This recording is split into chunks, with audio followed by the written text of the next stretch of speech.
Assalamualaikum warahmatullahi wabarakatuh. Saya Ahmad Maulana, NIM 2020-202126, kelas A. Cita-cita saya menjadi pengusaha sukses. Di sini saya akan membahas tentang hukum tata negara yang disusun oleh saya sendiri, Ahmad Maulana. Isi dalam pembahasan ini: 1. Pengertian hukum tata negara. 2. Bentuk negara Indonesia. 3. Bentuk pemerintahan Indonesia. 4. Sistem pemerintahan Indonesia. 5. Negara sebagai organisasi kekuasaan. Pengertian hukum tata negara. Hukum tata negara dapat diartikan sebagai salah satu cabang hukum yang mengatur mengenai norma dan prinsip hukum yang tertulis dalam praktek kenegaraan, seperti bentuk-bentuk dan susunan negara, tugas-tugas negara, perlengkapan negara, dan hubungan alat perlengkapan negara tersebut. Selain pengertian secara umum, ada pula pengertian menurut para ahli.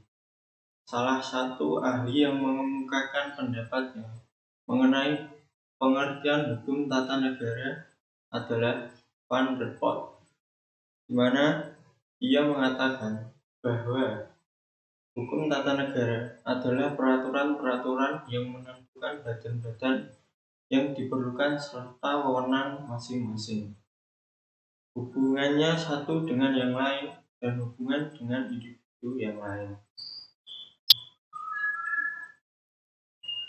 Bentuk negara Indonesia. Menurut konstitusi, negara Indonesia menganut bentuk negara kesatuan.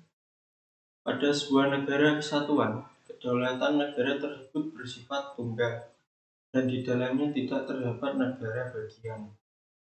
Negara kesatuan menempatkan pemerintah pusat sebagai otoritas tertinggi, sementara wilayah-wilayah administratif di bawahnya hanya menjalankan kekuasaan yang dipilih oleh pemerintah pusat. Republik Indonesia dalam riwayatnya juga pernah menganut bentuk negara berupa federasi yang dikenal dengan sebutan Republik Indonesia Serikat atau RIS, atau yang dalam bahasa Belanda disebut dengan Verenigde Staten van Indonesia. Namun, bentuk negara Republik Indonesia Serikat tidak berlangsung lama. Hal ini karena bentuk negara federasi memang tidak cocok dengan kondisi bangsa Indonesia dengan latar belakang yang sangat beragam. Bentuk pemerintahan Indonesia. Indonesia menerapkan bentuk pemerintahan republik konstitusional sebagai bentuk pemerintahan. Dalam konstitusi Indonesia, Undang-Undang Dasar 1945 Pasal 1 Ayat 1 disebutkan, negara Indonesia ialah negara kesatuan yang berbentuk republik. Bentuk pemerintahan republik konstitusional yang diterapkan di Indonesia memiliki ciri pemerintahan dipegang oleh presiden sebagai kepala pemerintahan yang dibatasi oleh konstitusi atau UUD Pasal 4 Ayat 1 Undang-Undang Dasar 1945 dijelaskan, Presiden Republik Indonesia memegang kekuasaan pemerintahan menurut Undang-Undang Dasar. Presiden dibantu oleh Wakil Presiden saat menjalankan tugas dan kewajiban. Sistem pemerintahan Indonesia. Sistem pemerintahan negara Republik Indonesia menurut Undang-Undang Dasar 1945. Sistem pemerintahan menurut Undang-Undang Dasar 45 sebelum diamandemen. 1. Kekuasaan tertinggi diberikan rakyat kepada MPR. 2. DPR sebagai pembuat undang-undang. 3. Presiden sebagai penyelenggara pemerintahan. 4. DPA sebagai pemberi saran kepada pemerintahan. 5. MA sebagai lembaga pengadilan dan penguji aturan.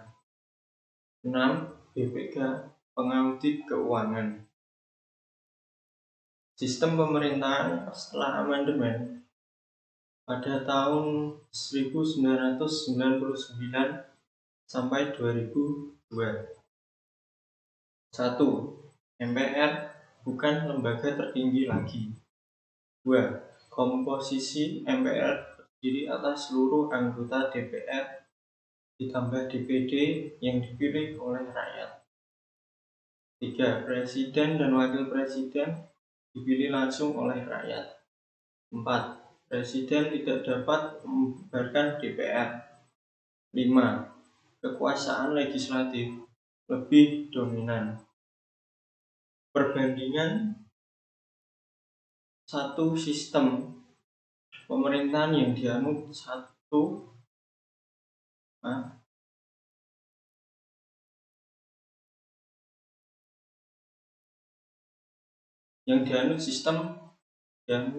negara terhadap negara lain. Berdasarkan penjelasan Undang-Undang Dasar 45, Indonesia menganut sistem presidensial, tapi dalam praktiknya banyak elemen-elemen sistem pemerintahan parlementer. Jadi, dapat dikatakan sistem pemerintahan Indonesia adalah perpaduan antara presidensial dan parlementer. Negara sebagai organisasi kekuasaan.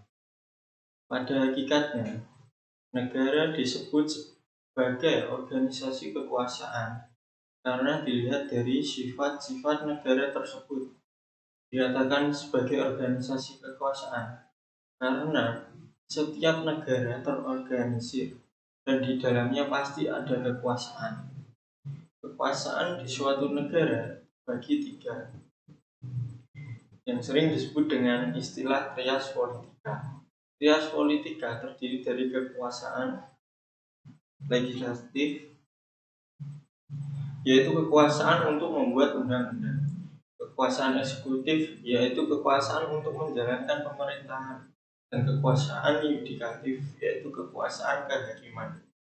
Karakteristik yang dimiliki oleh negara sebagai organisasi kekuasaan. 1. Memaksa. 2. Monopoli. 3. Totalitas. Memaksa. Negara dapat memaksakan kehendak melalui hukum atau kekuasaan. Negara memiliki kekuasaan memaksa agar masyarakat tunduk dan patuh terhadap aturan negara tanpa ada pemaksaan fisik. Hak negara ini diciptakan agar masyarakat menjadi tertib sesuai dengan aturan. Totalitas. Semua hal tanpa pengecualian menjadi wewenang negara. Monopoli merupakan perwujudan kekuasaan negara untuk menentukan ideologi, penentuan partai politik dan ormas, mata uang, harga, dan usaha-usaha yang dapat mewujudkan kepentingan masyarakat. Sifat mencakup semua yang dimiliki negara, ditujukan agar warga negara menaati setiap aturan yang dibuat tanpa memandang status ekonomi dan sosial, perbedaan etnis, daerah, dan sebagainya.